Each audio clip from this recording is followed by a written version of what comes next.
il y a longtemps que vous l'avez vu ?» demandai-je à monsieur de Charlus, pour avoir l'air à la fois de ne pas craindre de lui parler de Morel et de ne pas croire qu'il vivait complètement avec lui. « Il est venu par hasard 5 minutes ce matin, pendant que j'étais encore à demi endormi, s'asseoir sur le coin de mon lit, comme s'il voulait me violer. » J'eus aussitôt l'idée que monsieur de Charlus avait vu Charlie il y a 1 heure, car quand on demande à une maîtresse quand elle a vu l'homme qu'on sait, et qu'elle suppose peut-être qu'on croit être son amant, si elle a goûté avec lui, elle répond « Je l'ai vu un instant avant déjeuner ». Entre ces 2 faits, la seule différence est que l'un est mensonger et l'autre vrai, mais l'un est aussi innocent, ou si l'on préfère, aussi coupable. Aussi, ne comprendrait-on pas pourquoi la maîtresse, et ici monsieur de Charlus, choisit toujours le fait mensonger. Si l'on ne savait pas que ces réponses sont déterminées à l'insu de la personne qui les fait par un nombre de facteurs qui semblent en disproportion telle avec la minceur du fait qu'on s'excuse d'en faire état. Mais pour un physicien, la place qu'occupe la plus petite balle de sureau s'explique par l'action, le conflit ou l'équilibre, de lois d'attraction ou de répulsion qui gouvernent des mondes bien plus grands. Ne mentionnons ici que pour mémoire le désir de paraître naturel et hardi, le geste instinctif de cacher un rendez-vous secret, un mélange de pudeur et d'ostentation, le besoin de confesser ce qui vous est si agréable et de montrer qu'on est aimé, une pénétration de ce que sait ou suppose, et ne dit pas, l'interlocuteur. Pénétration qui, allant au-delà ou en deçà de la sienne, le fait tantôt sur et sous-estimé, le désir involontaire de jouer avec le feu et la volonté de faire la part du feu. Tout autant de lois différentes, agissant en sens contraire, dictent les réponses plus générales touchant l'innocence, le platonisme, ou au contraire la réalité charnelle des relations qu'on a avec la personne qu'on dit avoir vue le matin quand on l'a vue le soir.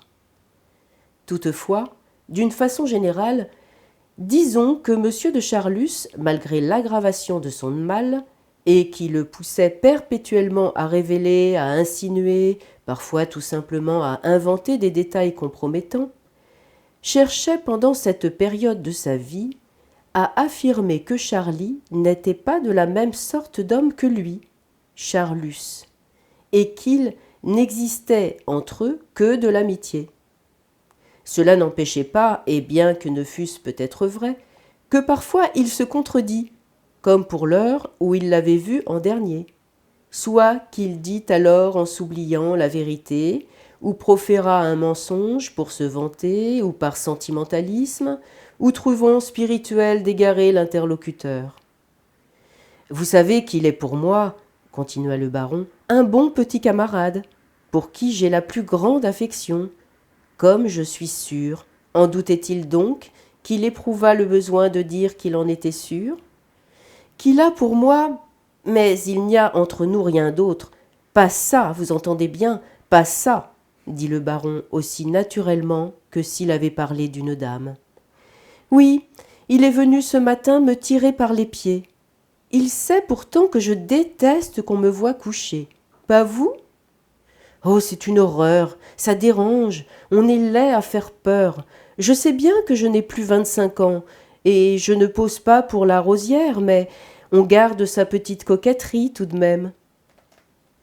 Il est possible que le baron fût sincère quand il parlait de Morel, comme d'un bon petit camarade, et qu'il dit la vérité peut-être en croyant mentir quand il disait « Je ne sais pas ce qu'il fait, je ne connais pas sa vie ».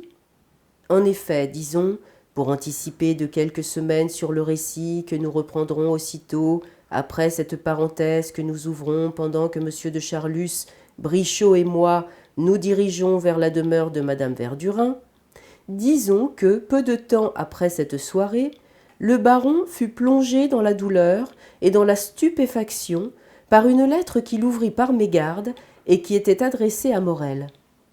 Cette lettre, laquelle devait par contre-coup me causer de cruels chagrins, était écrite par l'actrice Léa, célèbre pour le goût exclusif qu'elle avait pour les femmes. Or, sa lettre à Morel, que M. de Charlus ne soupçonnait même pas la connaître, était écrite sur le ton le plus passionné. Sa grossièreté empêche qu'elle soit reproduite ici, mais on peut mentionner que Léa ne lui parlait qu'au féminin en lui disant « Grande salle, va, ma belle chérie, toi tu en es au moins », etc.